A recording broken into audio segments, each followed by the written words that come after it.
Boom. And we're live-ish. Live-ish and lavash. Which one do you like better? Quick. You know me. Lavash, baby. Bro, all day long. You're the one that introduced me to that. You know that, right? Lavash? Yeah. Nice. At a barbecue. The Kubi Where Day. you and Fred were doing this all night on the grill. Yeah, the old days. Right? You were like, bro, this is lavash. I'm like, no, it's not, dude. This is the square tortilla. And Yeah. you're like, no, this is lavash. All right, whatever We had you it say. all wrong. Whatever you say, bro. All right. Welcome, everyone, to the one-on-one talk about random shit that Arno and I have. Today, you'll notice there's a slight change to our format. If you look on the bottom, probably right or left, if you look on the screen, you'll see that I am now known as Martanian. And this is because my good friend Arno kind of made it on time to our thing today. And so in honor of Arno the Armo, today I will be known as Martanian. Good morning, Arno. How are you? Good morning, Martanian. Thank you. I appreciate that. It's very nice of you. It's my Fully pleasure. deserved. I take that with all the honor that it comes with and none of the cigarettes. None of the cigarettes. Are you into any of the fraud? Insurance fraud, credit card fraud. We got to get you into that. Then you will really earn it. We'll sidebar that for right now. All right. I do have a story to tell. But let's go with what the news says today, okay? And like I said, dude, it's the end of the year, so there's not that much news. But there were a couple snippets that we can have fun with today and just kind of explore the landscape of mixed martial arts. So, my first little tidbit that caught my eye was ex-UFC champion Tyron Woodley. Do you remember him? I do remember him. He was good. Yeah, for a minute he was a monster. He was a complete monster. So yeah, he was. I touched on this last week on just a little bit, but Tyron always gives good headlines because he says the most Tyron stuff that can be said. And so he makes it easy to find something to talk about. And today he's talking about, or yesterday he was talking about something that I kind of hit on last week, which was the new Global Fight League that's being created. Have you heard about the Global Fight League? No. All right, so it's a group of people, and I haven't dug in enough to actually know who it is that's leading it. And, you know, if I was a journalist, that would probably be a good thing to do. But I'm not. I'm just a guy that reads headlines, and we say what we think about it. So, Global Fight League is a new fight league that's coming out next year, and basically they've done what every other new group has done with a couple of little twists. Okay, so here's the idea: the Global Fight League, and if you want to follow, I think it's MMAGFL.com. You can check out their website. And they have an idea they have two like main ideas. The number one is that they bring teams together, teams of fighters together, and they have seasons for their fights. So it's kind of like any other team sport, okay? Where there's just a season, like from January to, I don't even know how they're doing. I'm just trying to give an example. Let's say you would go from January to June would be like, that's like their season. Like baseball season is from spring to fall, basically, right? And then they pick fighters. So there's a draft, and I don't know how many fighters you get for any given weight class, but basically, however many teams there are, those people get to pick fighters in a draft, and they make up their team. And I guess at the end, whichever team scores the most points at the end of the season wins, something like that. Okay, and it's supposed to be a new big deal, um, but it's really not new, and I'll get into that in a few minutes. For right now, we'll just stick to what Tyron said. And you notice I'm saying Tyron and not Tyrone, and that's because that's what Tyron has told us his name is. And so I'll honor that and call him Tyron. And it seems accurate because there's no E at the end of his name. But I digress. What the headline that caught my eye was Tyron said, um, Global Fight League paying me boxing money in MMA. So basically, he's been promised more money, like boxing, big money to fight in MMA. All right. And like I said, I don't know who is exactly financing it, but I have a couple of ideas right off the top, my thoughts about this right off the top of my head. But before I share my thoughts, I'm wondering what you think, if this even is, if this something that mildly interests you in any way, that they're doing a team related or team formatted MMA, and they plan on paying their fighters much more than the classics, the UFCs, the Bellators, the PFLs, and all that. Do you have any thoughts on either of those parts? Uh, right off the bat, I think I like it. I don't know. It's Okay, unique, right? It's pretty rare. I mean, it's unique. I've never heard of it. I've never seen it kind of in a team season sport kind of an environment. So that's pretty cool. okay. As far as the big money, I mean, if it's there, why not? The fighters are going to be the ones that deserve it, I guess. Right. So And I agree wholeheartedly with that point. Like you, one of the, I don't know if you're aware or not, but one of the main talking points as a downfall in MMA and specifically in the UFC is they don't pay their fighters enough. And that's like a constant thing. Fighter pay is like um, a constant subject in the MMA world. I think a lot of it has to do with the fact that if you look at like the best MMA fighters in the world make only a fraction of what the best boxers in the world make. John Jones makes like a fraction of what any of the any of the top boxers are making in any given fight. John might make $4 to $8 million, where like an Usyk or a Tyson Fury, something like that, they're $30 to $40 million. I mean, but So isn't that based on sales, revenue, it tickets, is audience? partially, it is based on sales and revenues. I think the payout format is different too. Um, I think one of the things that people kind of lose track of, like if you go watch a boxing event, you from more often than not, you're there for one fight. You're there for the main event. There's not like a huge stacked undercard that supports the main event or supports the card in general. You have like this weekend, Usyk and Tyson have their rematch. Tyson Fury have their rematch, right? Well, that's the only fight this weekend, so it's going to draw a lot of numbers and all of that. But and I don't follow boxing as closely, but I don't think even people that do follow boxing relatively closely can say like, oh, this fight's on that card, that fight's on that card. This is a killer card because these 4 or 5 fights.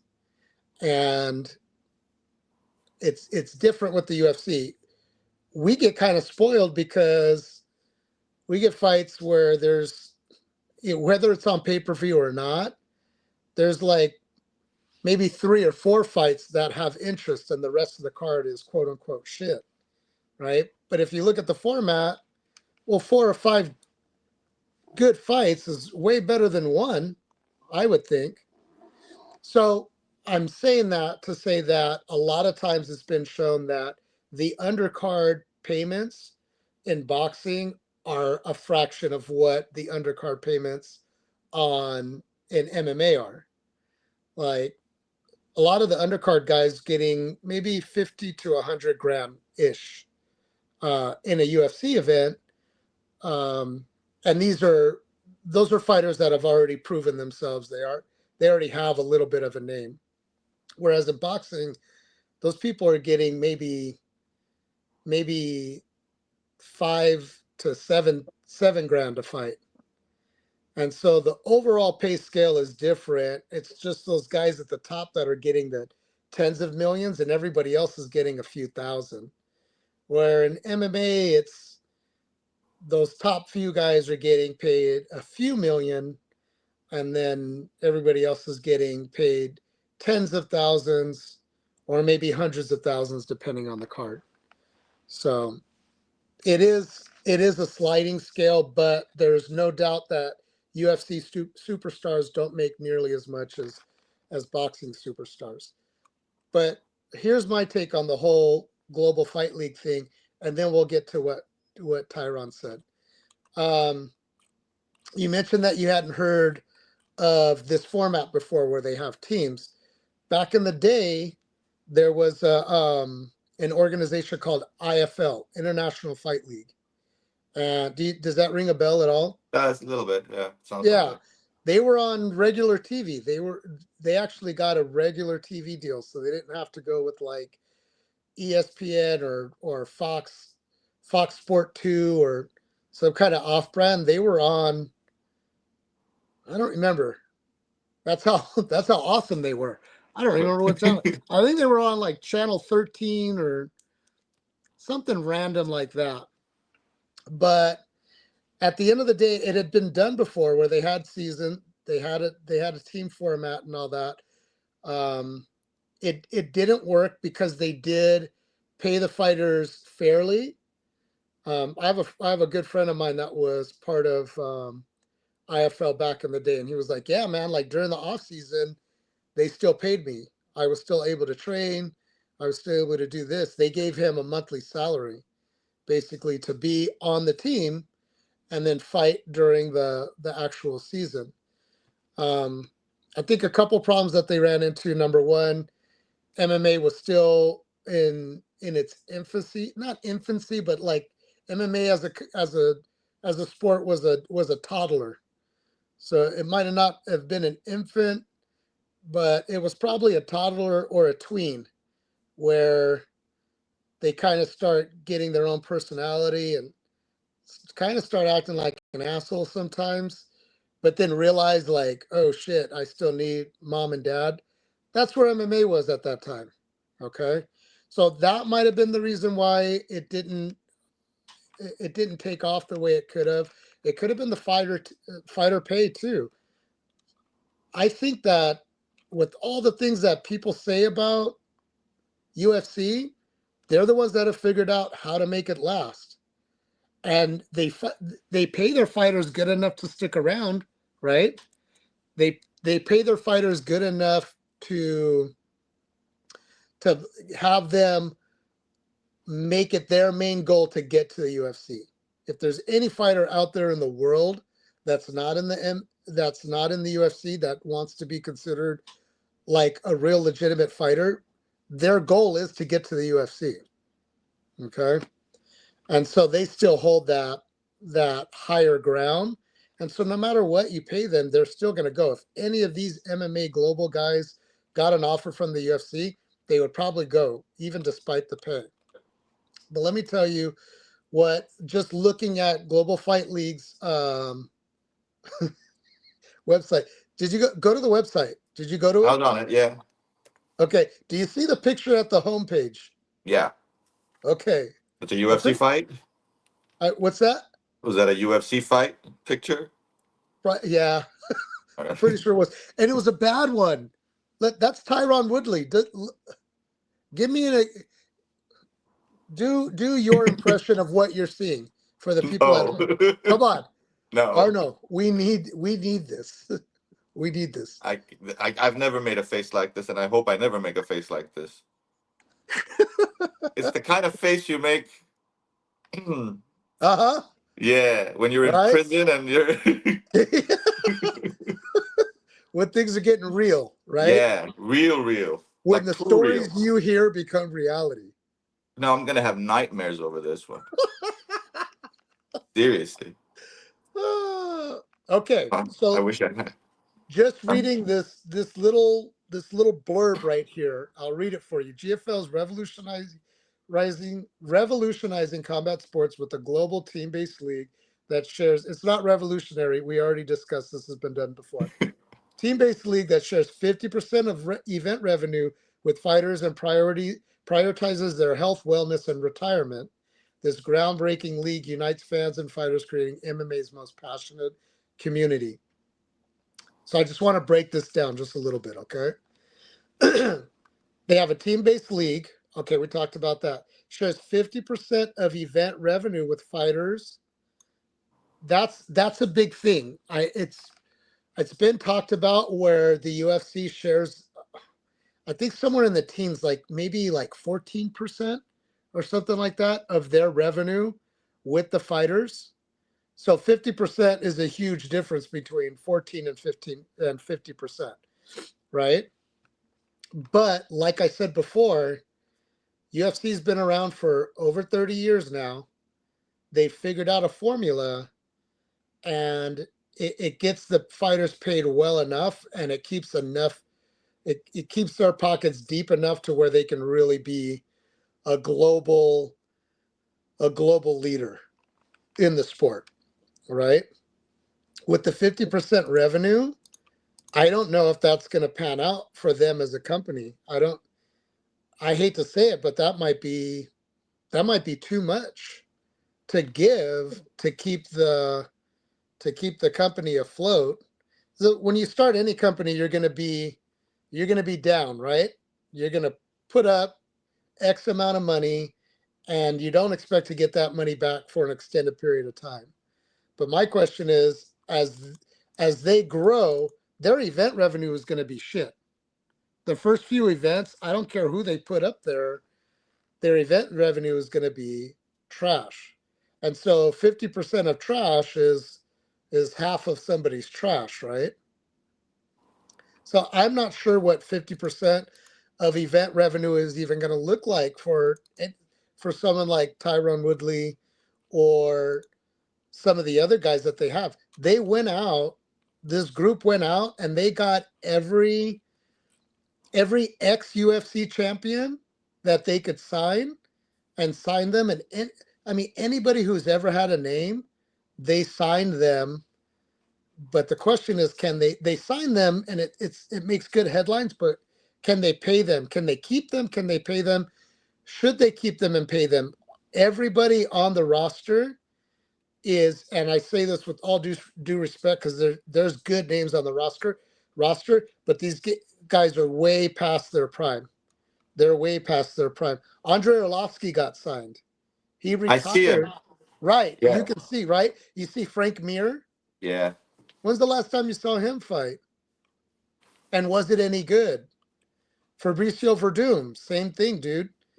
But I mean, sure enough, here these guys are. If you go into the other weight classes, if you go to middleweight, they got your boy. Go to Gegard, middleweight.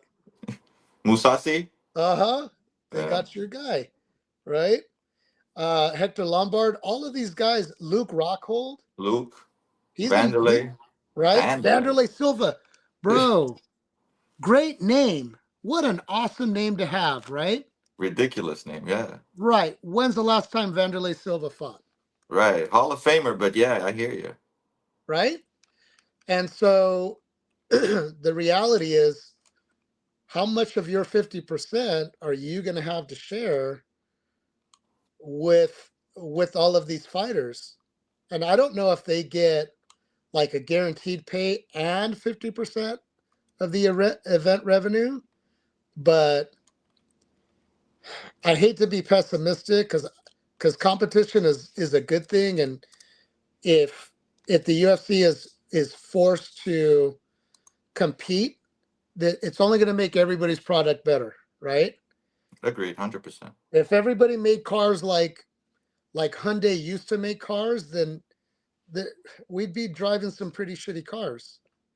But Arnold's out there in his fucking fancy schmancy Land Rover, Range Rover, whatever.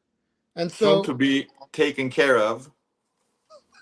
Or what is that all about? Did you see that? no, what happened? What? Did something happen? Yeah. Damn it, I'll have to watch the replay. Hold on. Stupid confetti fell. I'm not kidding. They just took your quasi gangster comment and made it fruity and Totally. shit. They fruited Totally, it. yeah. I don't know what triggered it. Maybe I said something. I'm gonna take care of it.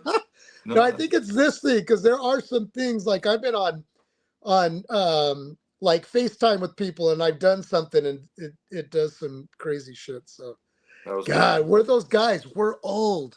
Dude, Yeah. we're old. Okay. So look, after that whole thing, we've talked 20 minutes so far, and I didn't even get to what Tyron Woodley said yet. Jesus. All right.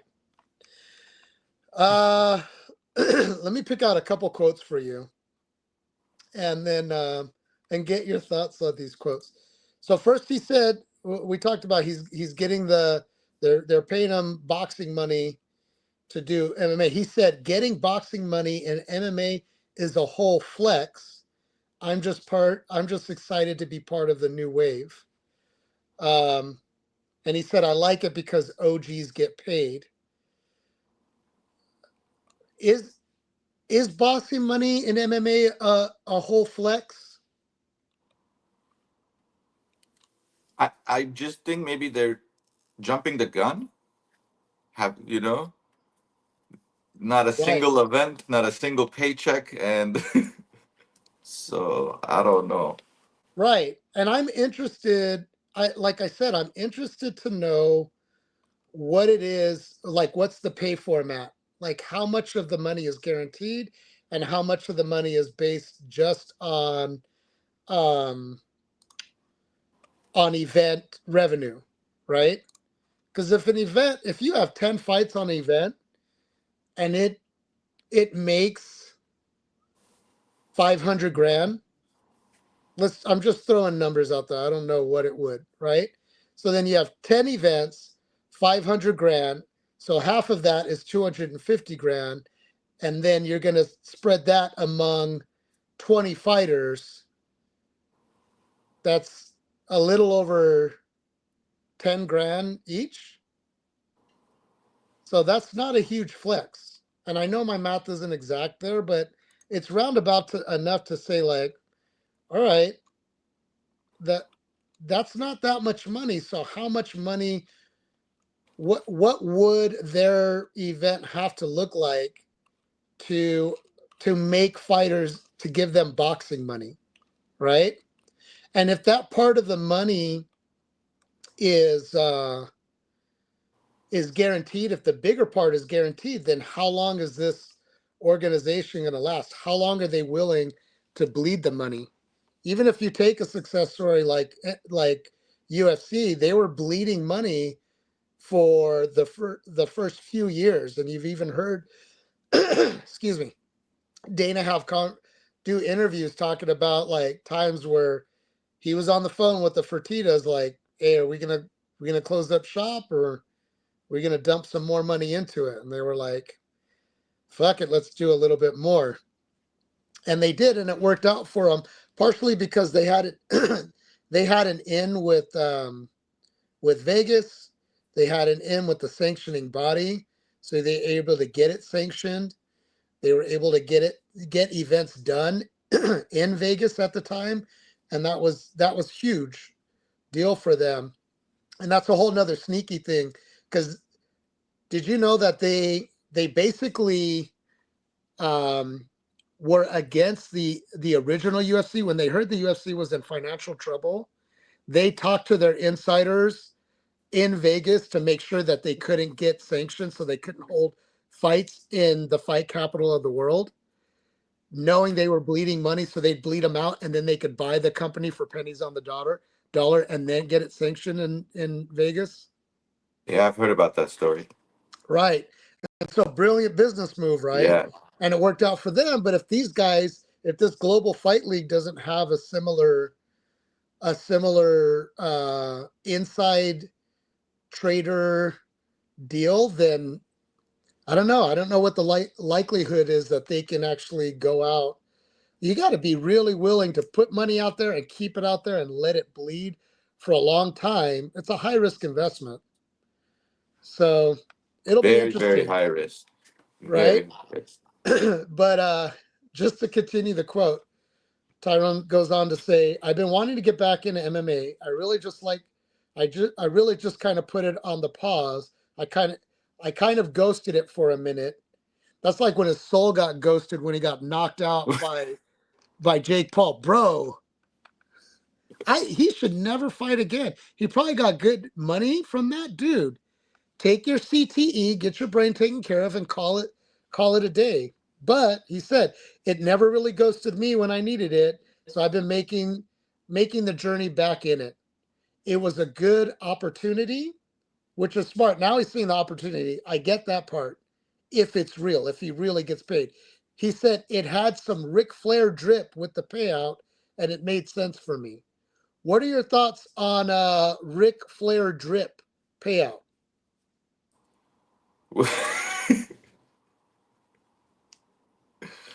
Obviously, an astute businessman like him would realize and put into very eloquently. Right. I, I I don't know. I think it's like trying to knock it down the NFL. You want to be the. I mean, I don't know. Right. Good luck to you. Honestly, and my thoughts exact, because take that example, NFL. They had the XFL. Do you remember that back in the Yeah, day? yeah. Right. And then The Rock has his league that I don't even know if it's still going. I don't I follow football very casually. There maybe a little more than you follow MMA, but still it's like, is that league even still going on? And so my thought is, if you're really going to make it work, if you're really going to make a new UFC organization, you got to be like Pepsi was with Coke. If I blindfolded you and gave you a can of Coke and a can of Pepsi, you might have a hard time distinguishing the difference between the two. And so I don't know that going in a whole different direction, a revolutionizing, which we already discussed, it's not really new. It just hasn't been done in a while. But I don't know if going with something completely different to capture the same audience is really going to do it. I I think I 100% agree with you. I would love to see fresh fighters, new fighters. You know what I mean?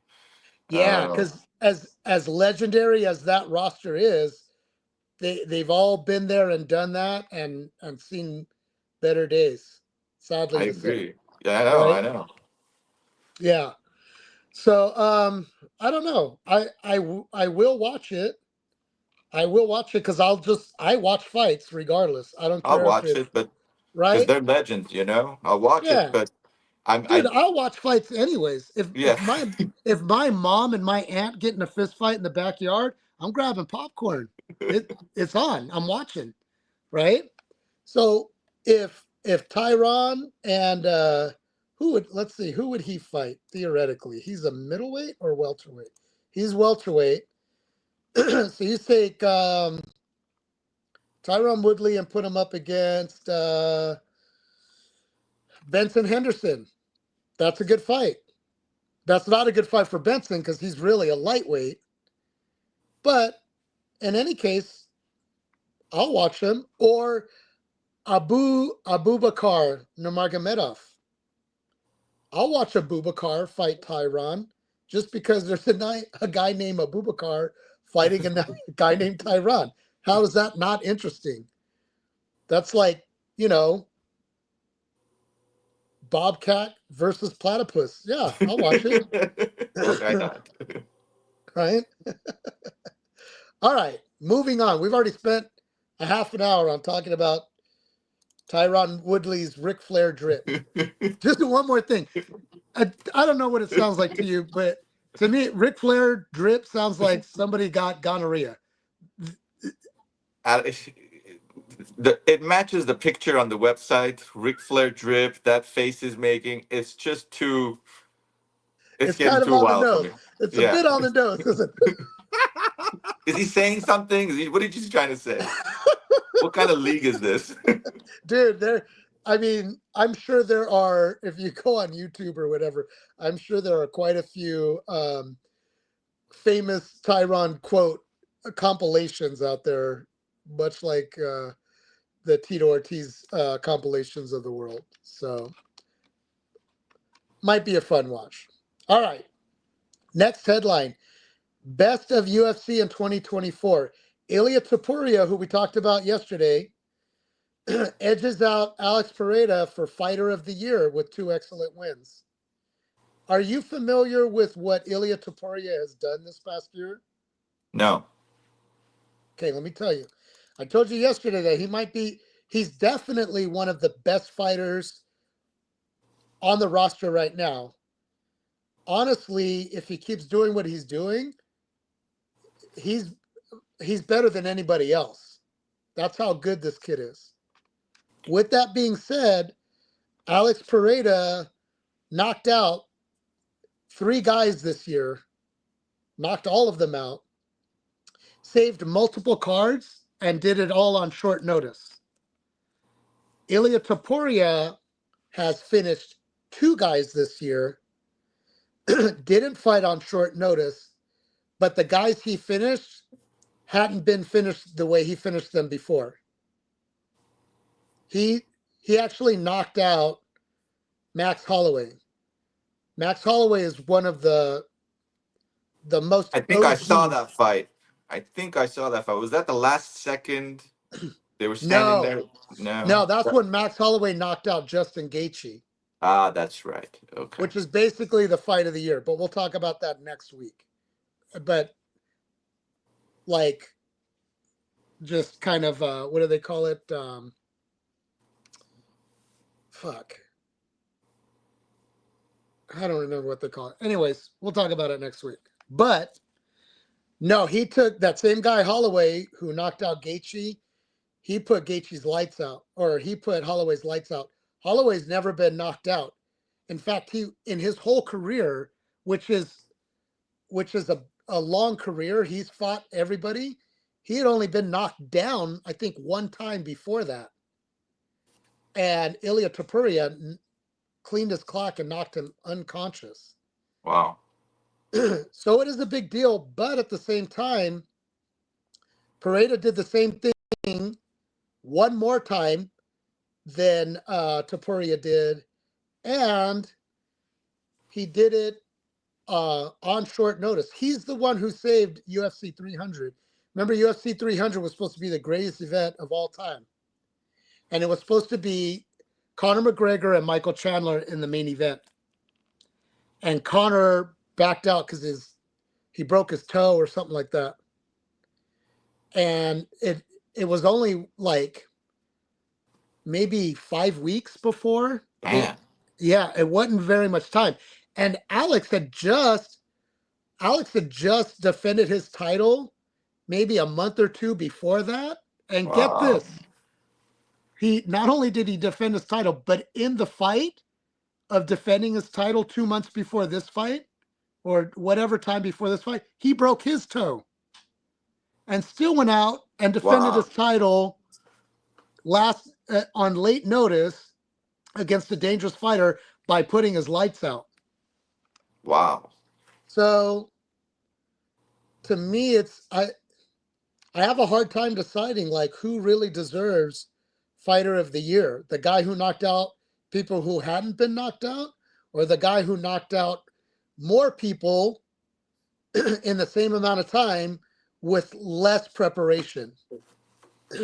What are your I'd have to thoughts? go with the other guy. I'd have to go with Poatan on that one. I don't know. Yeah, You yeah, know, 2 months after or whatever, injured, you yeah, go back. yeah. I mean, Right? yeah, I mean, you knocked out. I mean, but Topuria is also undefeated, is he not? He is. Pretty crazy. He is Looking at undefeated. his, yeah. Yeah, he is undefeated, which is hard to do because he's fighting. He's fighting real dudes. He's fighting real dudes, and I think I should mention that too. Though I should mention that um, the two guys that Topuria finished were more highly respected than the guys that Poatan finished. Poatan finished Jamal Hill. We talked about that yesterday. Did you watch the fight? I sent you the fight. Did you watch it? No, not yet. You sent it last night. I'm gonna. It's I'm 5 in the morning. no no no no. I'm going to. I'm gonna report you. Okay.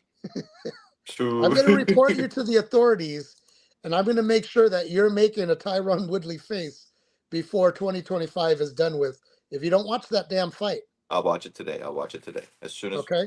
yeah. Yeah, I've got the link. You sent the link last night at 9:30.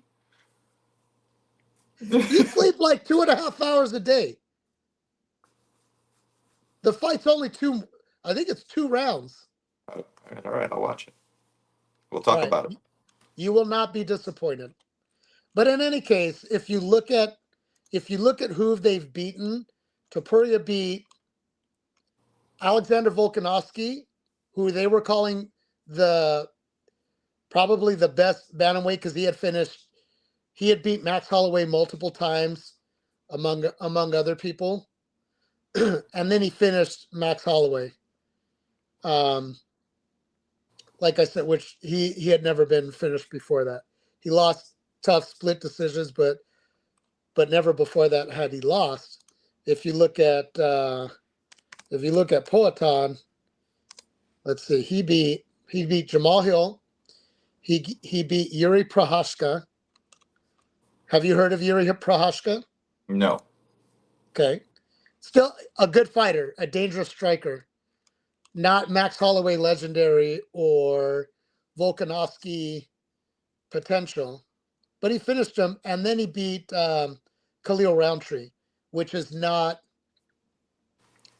Khalil Roundtree is a dangerous fighter, but he doesn't hold the same amount of prestige as a Yuri Prohashka, and definitely not as much as a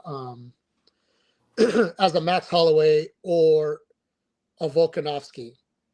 So looking at this, explaining that to you, I've just changed my mind, and now I agree that.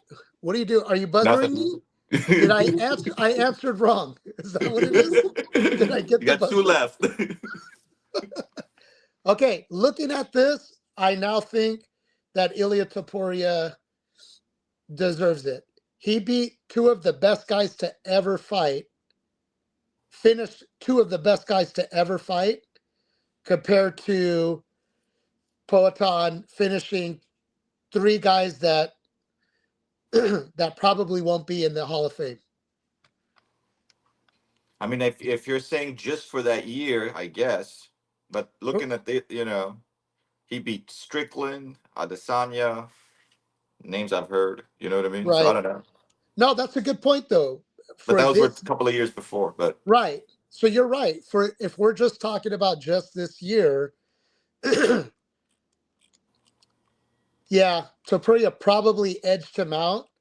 And I think the only argument you could make is that Poatan did it on short notice and saved two cards. He did that twice. The Roundtree fight and the Hill fight were both card saving fights. So this is what I say. You can call Topuria the fighter of the year, but for the UFC, this year Poatan was their most valuable fighter.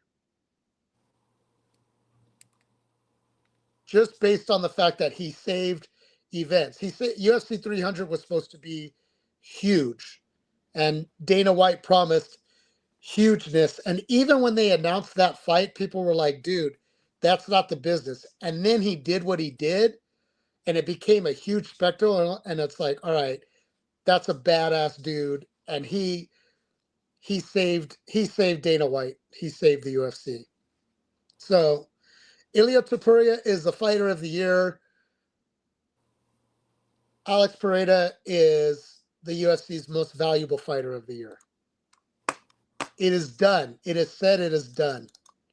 Last thing we're talking about today, and then I'm getting out of here.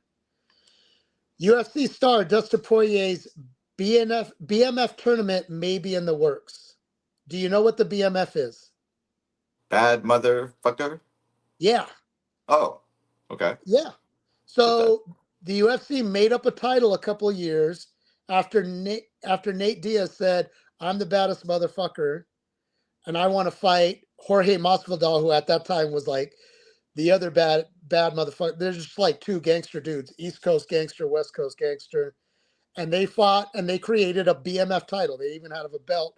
It looks really cool, and they call it the baddest motherfucker. Now, since then, both of them have kind of lost that title, and the BMF, the guy who has the belt right now is Max Holloway. He got it when he did what he did to Gaethje, which you talked about earlier. How does the title transfer? What's that? How does the title transfer to the other fighter? It's to whoever beats the bad motherfucker? Yeah, kind of. And this is an official thing in the UFC? Yeah, no, it's official-ish. They have Okay.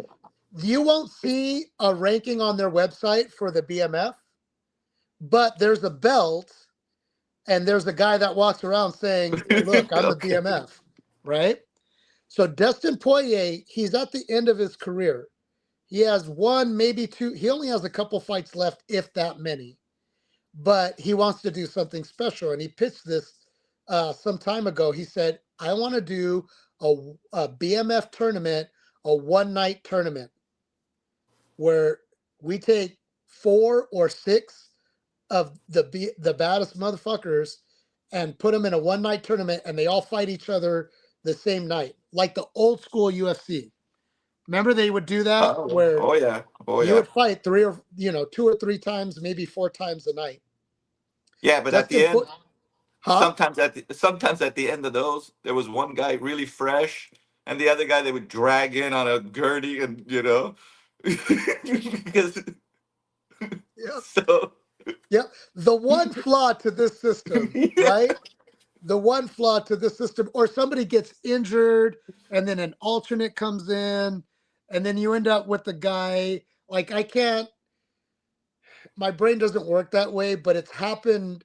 It happened once or twice where an alternate came in and won the tournament for that night, but that dude wasn't the dude, and everybody knew it. yeah. How are you gonna? Yeah, It happened a couple times, but for this, it's fun because it's not, like you said, it's not really a real title. It's a fun title, and so why not do it, dude? And he pitched this idea a while ago, and it's only hitting the headlines now because I think in the post-fight press conference last week, somebody asked Dana about it, and he kind of alluded to. He said something to the effect of, "We're working on something that Dustin Poirier's been wanting to do and wanting to push," and that's the only thing that he's really said that would be something that they would have to work on. And I so think it'll I be think, fun. I think it'll be cool. dude, I think it'll be really cool, especially Yeah, because it doesn't have, outside of just fun entertainment for us, it doesn't have that much. It doesn't have any permanency in the landscape of MMA. Like, whoever wins, it doesn't mean that they have to fight for the next real title or any of that stuff, because Dustin's put in, he was really clever when he did it. He put in all OGs. It's Dustin Poirier, Max Holloway, Justin Gaethje, Nate Diaz, a couple other guys that they could sprinkle in, but it's all guys who have held the title or had their title shots, and didn't get it, and they're not going to get another title shot, but they're great fighters, and they're bad motherfuckers, and they deserve to be in the mix to be recognized as one of the BMFs of the UFC world and legacy. I think it'll be a huge turnout to watch this. Bro, if they do that, it'll make huge numbers. Huge. It They, it they might should start make doing huge it every numbers. year just because of it. I don't see why not, but you can and you can't. The reason you can't is because you can't tie up that many guys for one night. These guys are already going to they have to fight a few times a year. So if they're booked already, how are you going to get 6 guys that have that much name recognition to all wait to fight in one night for a pretend title? Gotcha. in the African American culture, when you have a really good friend, you call that person your cousin, but you tell people that's my play cousin. So not really my cousin, but like we're close enough to where we could be cousins. This is my play cousin. The title, it's like a play title, right? This is the equivalent of a play cousin. You're really close. You're close to having a title, but and you call it a title, but when it comes down to it, it's not really a title. It would be cool to do it, but here's an example of a monkey in that wrench. I told you Justin Gaethje was one of the names that I brought up, rightfully so. If there's a tournament with more than a couple of people for the baddest motherfucker, Justin Gaethje should be in there. But there's rumors that he's going to fight Dan Hooker, who's also a badass. Dan Hooker could be part of the BMF. He's had a rocky road and he's had some tough losses, but if you're just talking about bad motherfuckers that are down to scrap, Dan Hooker's on that list. If you've seen him fight through some of the wars he's fought through in his face and he's still going out to the fight, that's a bad motherfucker. So just that rumor shows you how delicate and how balanced and how the timing has to be just right to do something like that. And honestly, I think it's so much trouble and there's so many logistics and there's so many like injuries and all that stuff. It would probably end up just being a one-off thing, just that they do for fun and then let it be. I didn't think about the logistics, but that makes sense too. That makes Yeah. sense. I mean, the BMF title was supposed to be a one-off in the first place. And then after they did it, Masvidal had the BMF title, and then like a year later or so, the matchmakers were having a hard time putting together a card that would be worth it. Oh, that was the 300 card. They got fucked on 300 when Conor pulled out, and so they revived the BMF title so they could have something for people to latch onto, right? So the BMF title will come up when it needs to, and more so this tournament. I mean, dude, Conor McGregor's talking about boxing Logan Paul, not about getting back in the cage. It's only a matter of time before UFC's like, dude, we need to sell some tickets. We need to make this a big one. That might be the perfect opportunity.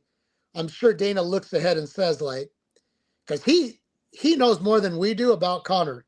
He said a while ago, before when Conor broke his toe, like, yeah, Conor's not fighting this year. And Conor at that time was saying, I'll be ready by December. It's just a broken toe. Or I'll be ready in a few months. Fuck, Dana knew, like, bro, you're coked out. You got trials coming up. I'm not putting you on a card. I'm not risking the business putting your name on something else that's going to fall through.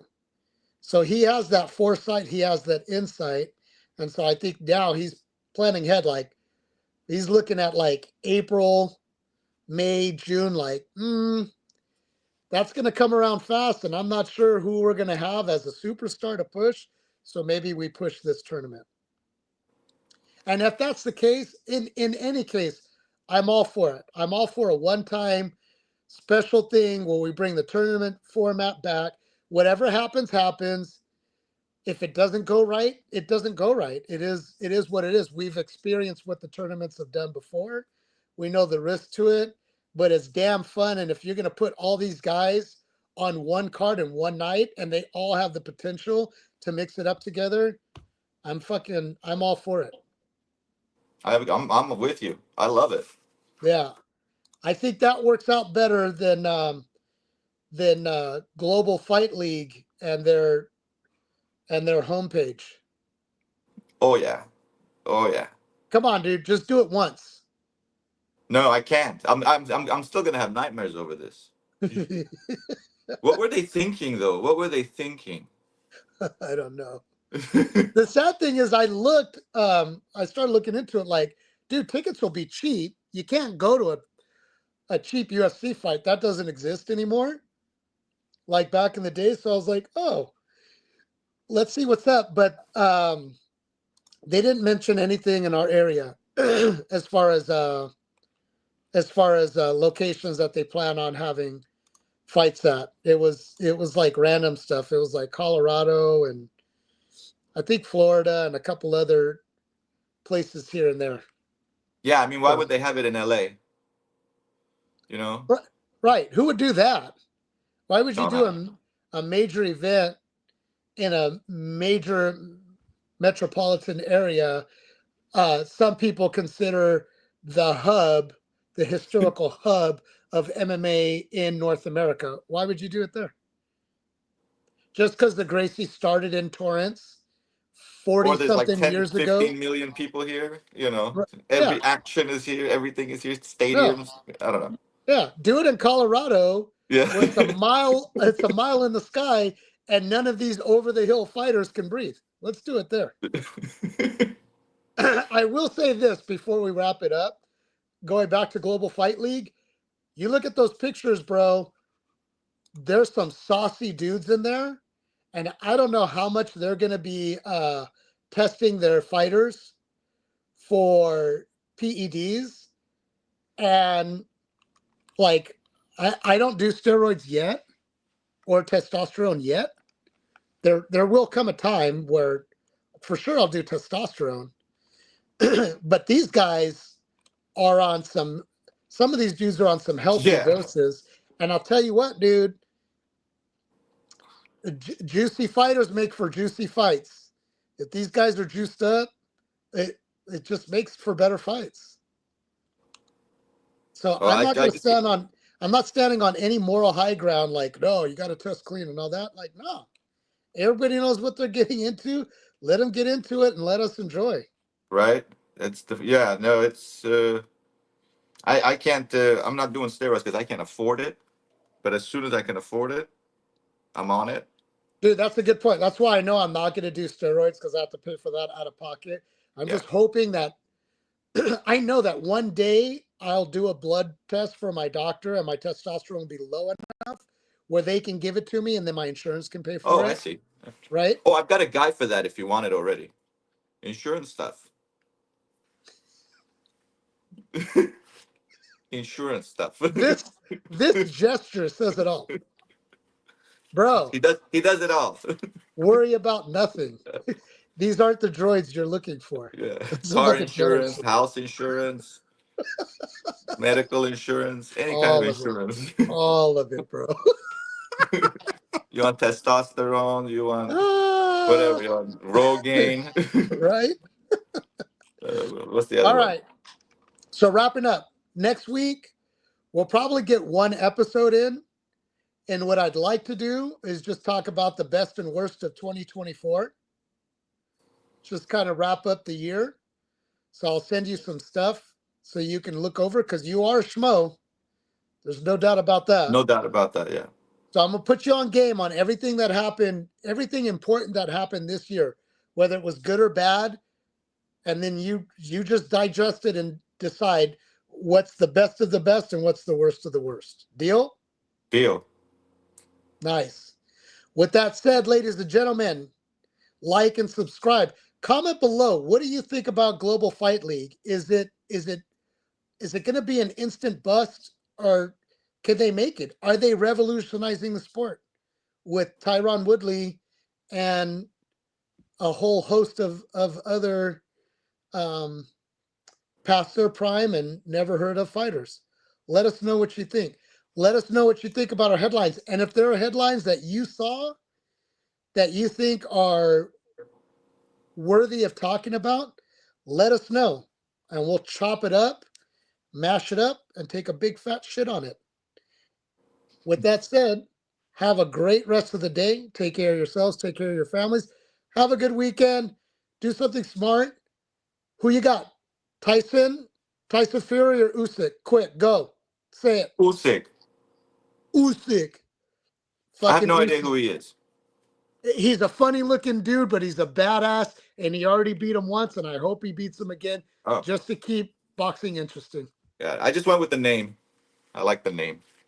You don't like Tyson Fury? I don't Tyson know. Fury as a Yeah, name, no. Usyk. I don't know. It's got a right? It is. It's Tyson less on the is. nose. Tyson Fury sounds like it sounds like a Street Fighter character, doesn't it? Yeah. Yeah, Oh, you can't get a better name than that for sure. I just think I don't know. It was too common. Usyk. I've never heard of before. that's true. His first name is Alexander. Oh, Alexander Usyk. Russian. Ish. Okay. Eastern European. I don't know exactly where. Ever since Russia broke up and into like 85,000 little countries, I probably, let's just call him Russian. Yeah. All right. Foreigner. Listen, for all of you that are watching, liking, and subscribing, if Usyk isn't Russian or anything, comment below. Let us know. Enlighten us. In the meantime, stay enlightened, stay healthy. Any last words, Arno? No, sir. All right. Have a good one. I'll see you in the next one. Peace.